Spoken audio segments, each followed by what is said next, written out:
નમસ્કાર, ન્યૂઝ 18 ગુજરાતીમાં આપનું સ્વાગત છે। હું છું આપની સાથે સંધ્યા। જૂનાગઢ શહેરમાં ધોધમાર વરસાદ વરસી રહ્યો છે અને છેલ્લા 6 કલાકમાં 2 ઇંચ વરસાદ નોંધાયો છે। રસ્તા પર પાણી ફરી વળ્યા છે। ગ્રામ્ય પંથકમાં પણ વરસાદી માહોલ જામેલો છે। માણાવદર, વંથલી, ભેસાણ, વિસાવદર, મેંદરડા, કેશોદ, માંગરોળ, માળિયા સહિતના ગ્રામ્ય વિસ્તારોમાં અડધાથી 2 ઇંચ વરસાદ નોંધાયો છે। તો રસ્તા પરથી જાણે કે નદી વહેતી હોય તેવા દ્રશ્યો પણ થોડા સર્જાયા હતા। ક્યાંક ખાબોચિયા ભરાઈ ગયા છે, ક્યાંક બજારમાં પણ પાણી ફરી વળ્યા છે।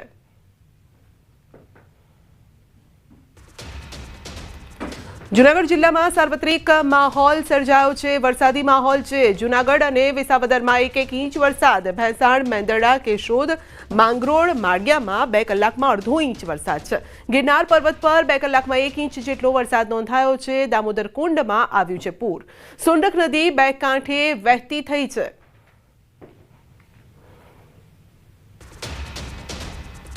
તો રાજકોટના ઉપલેટા પંથકમાં પણ ધોધમાર વરસાદ। તલંગણા ગામમાં સવારથી 2.5 ઇંચ વરસાદ નોંધાયો છે। વરસાદ વરસતા ખેડૂતોના પાક પર ખતરો તોળાઈ રહ્યો છે। નવરાત્રિના 7મા નોરતાથી લઈને આજ દિન સુધી જે વરસાદ વરસ્યો છે તે વરસાદની માત્રા પણ 8 ઇંચ વરસાદ વરસી ચૂક્યો છે। તો વરસાદે ખેડૂતોના મગફળી, કપાસ, સોયાબીન, મગ, અડદ સહિતના પાકને પાણીમાં ગરકાવ કરી નાખ્યા છે। ખેડૂતોના મોઢે આવેલો કોળિયો છીનવાઈ ગયો છે। ઉપલેટાના ગ્રામ્ય વિસ્તારમાં પણ ધોધમાર વરસાદ છે। વહેલી સવારથી ધોધમાર વરસાદ, ભારે વરસાદથી ખેતરોમાં પાણી ભરાઈ ગયા છે। રાજકોટ જિલ્લાના ઉપલેટા તાલુકાના ગઢાડા, ખાખી, જાડિયા, સેવંતરા, મોજીરા, નવાપરા વિસ્તારમાં વરસાદ છે। ગ્રામ્ય વિસ્તારમાં ધોધમાર વરસાદ વરસી રહ્યો છે। તો ખેડૂતોના ઊભા પાકને નુકસાનની ભીતિ છે।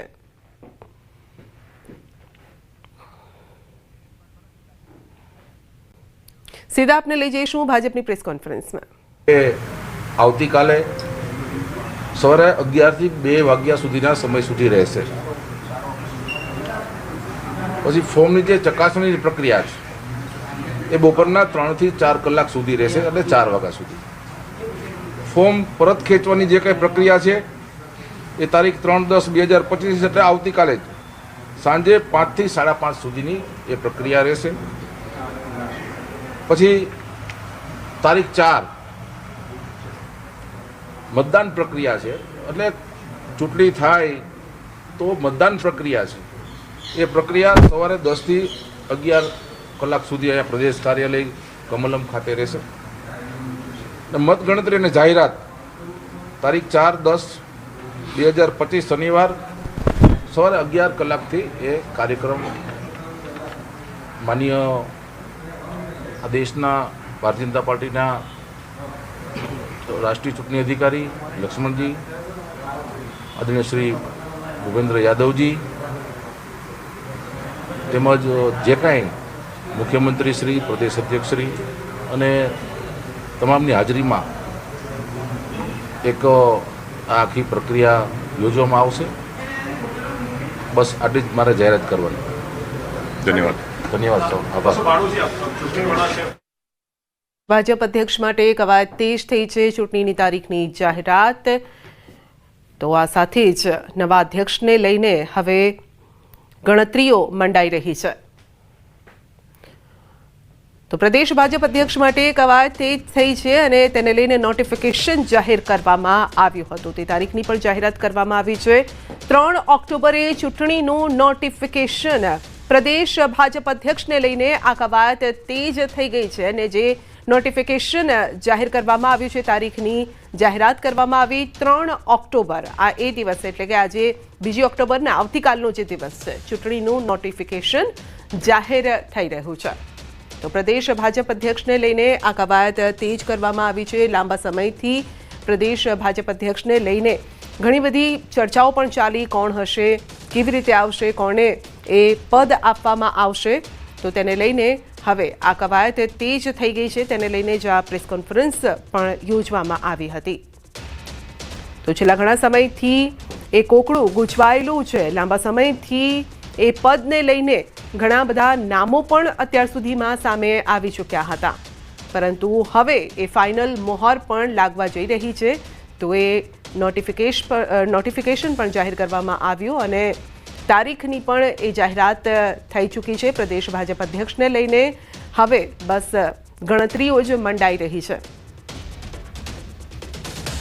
તો 4 ઓક્ટોબરે મતદાન અને મત ગણતરી.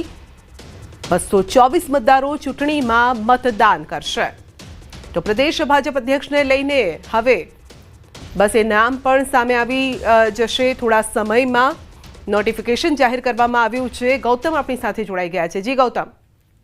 જી બિલકુલ, છેલ્લા કેટલાય સમયથી પ્રદેશ પ્રમુખના નામની લઈને ચર્ચા જે છે તે ચાલતી હતી, પરંતુ હવે તેનો અંત આવે તે પ્રકારે લાગી રહ્યું છે. અને મહત્વની વાત એ છે કે દિવાળી પૂર્વે ભારતીય જનતા પાર્ટીના નવા પ્રદેશ પ્રમુખ મળી જશે અને નવા પ્રદેશ પ્રમુખ તરીકે કોણ હોઈ શકે છે તે ઉપર સૌ કોઈની નજર મંડરાયેલી છે. પરંતુ હાલ કહી શકાય કે ઉદય કાનગડ જે છે તે ચૂંટણી ઇન્ચાર્જ તરીકેની જે જવાબદારી સંભાળી રહ્યા ભારતીય જનતા પાર્ટીના સંગઠન પર્વની, અને તેમણે હવે નોટિફિકેશન જે છે તે જાહેર કરી દીધું છે. એટલે કે નોટિફિકેશન જાહેર કર્યા બાદ 3 તારીખે આ નોટિફિકેશન જાહેર થયું છે અને ત્યારબાદ 4મી તારીખે જે નામ અંતર્ગતની જાહેરાત. મહત્વનું એ છે કે 4 તારીખે પ્રદેશ પ્રમુખ જે છે તેનું નામ સંપૂર્ણ રીતે જાહેર થઈ જશે. એટલે કે ભારતીય જનતા પાર્ટીને હવે નવા પ્રદેશ પ્રમુખ મળી જશે.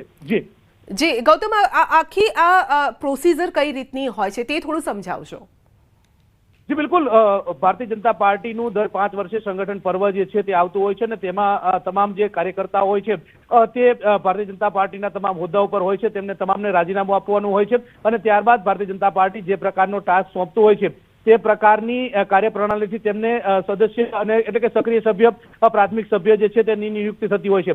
ત્યારબાદ પ્રાથમિક સભ્યની નિયુક્તિ થયા બાદ જે ભારતીય જનતા પાર્ટી તેના સક્રિય સભ્ય જે છે તે બનતા હોય છે અને સક્રિયની નિયુક્તિ બાદ ભારતીય જનતા પાર્ટીના કહી શકાય કે મંડળ પ્રમુખોની નિયુક્તિ થતી હોય છે, તાલુકા પ્રમુખોની નિયુક્તિ થતી હોય છે, જિલ્લા પ્રમુખોની નિયુક્તિ થતી હોય છે. આ પ્રવિધિ પૂર્ણ થયા બાદ પ્રદેશ પ્રમુખની જે પ્રવિધિ જે છે તેને હાથ ધરવામાં આવતી હોય છે. મહત્વનું એ છે કે પ્રદેશ પ્રમુખની પ્રક્રિયા જે છે તે અંતર્ગત નિરીક્ષકો જે છે તે ગ્રાઉન્ડની અંદર આવતા હોય છે. ગ્રાઉન્ડની અંદર આવ્યા બાદ તમામ લોકો જે છે તે સેલ્સ પ્રક્રિયા યોજતા હોય છે અને સેલ્સ પ્રક્રિયા બાદ કેટલાક નામો જે છે તે મોવડી મંડળને આપતા હોય છે. મોવડી મંડળની આ બેઠક મળતી હોય છે, કોર કમિટીની બેઠક મળતી હોય છે અને તેમાં વિસ્તૃત નામોની જે ચર્ચા થતી હોય છે અને તેમાંથી ફાઇનલાઇઝ કરેલા 5 નામોની પેનલ જે છે તે મોકલવામાં આવતી હોય છે અને 5 નામો પૈકી ભારતીય જનતા પાર્ટી જે છે તે અંતિમ નામ ઉપર મોહર મારતી હોય છે. મહત્વનું એ છે કે આવનારા દિવસોની અંદર 2027ની જે લોકસભાની વિધાનસભાની ચૂંટણી જે છે તે પણ યોજાવાની છે. રેકોર્ડ બ્રેક પરિણામ જે 2022માં ભારતીય જનતા પાર્ટીને મળ્યું હતું તે અકબંધ રહે તે પ્રકારના પ્રયાસ સાથે નવા પ્રમુખ જે